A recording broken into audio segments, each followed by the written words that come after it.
processing our emotions. In this video, what I want to bring forward is how important and crucial it is to identify our emotions as our greatest friend.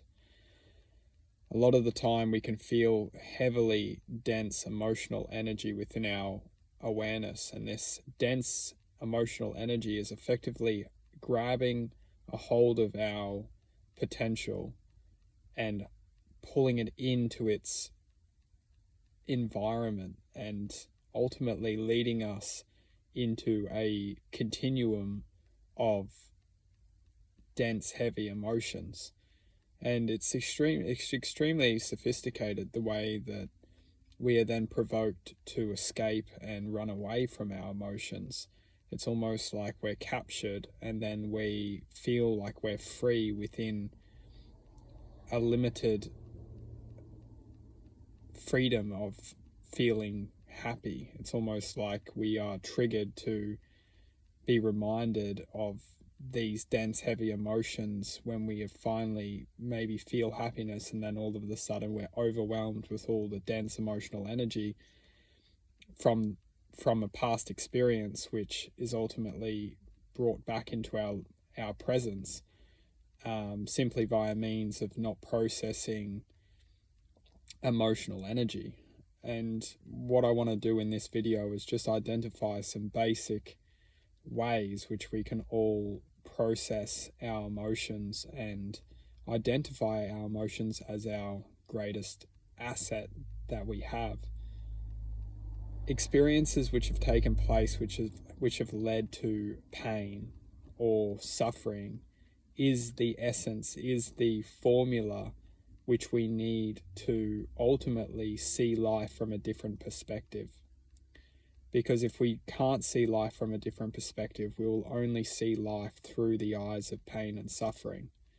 And ultimately, if we continue to look through this life with pain and suffering, we will always be limited to having that free potential of just a true, happy, sustained life force, because we will become untouchable to the forces of sadness.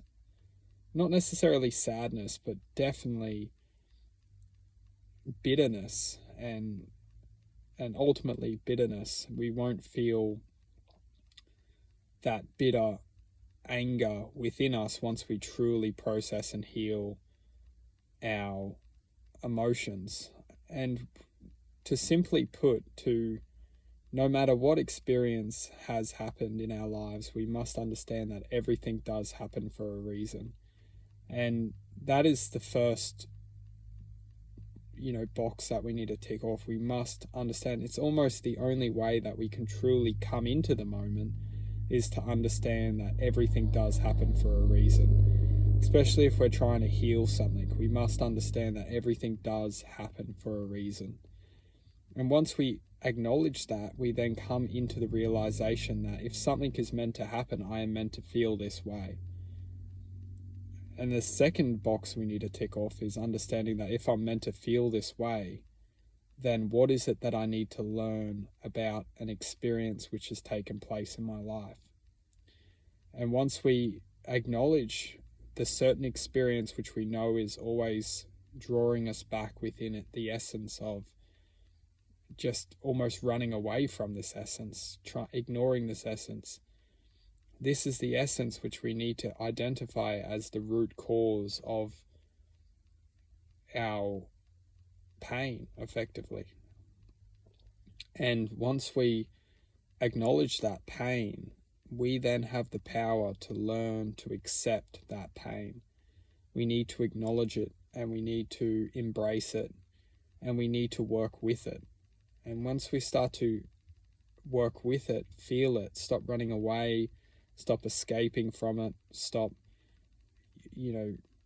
neglecting it, and just truly face it, and with everything that we have, accept the truth of it.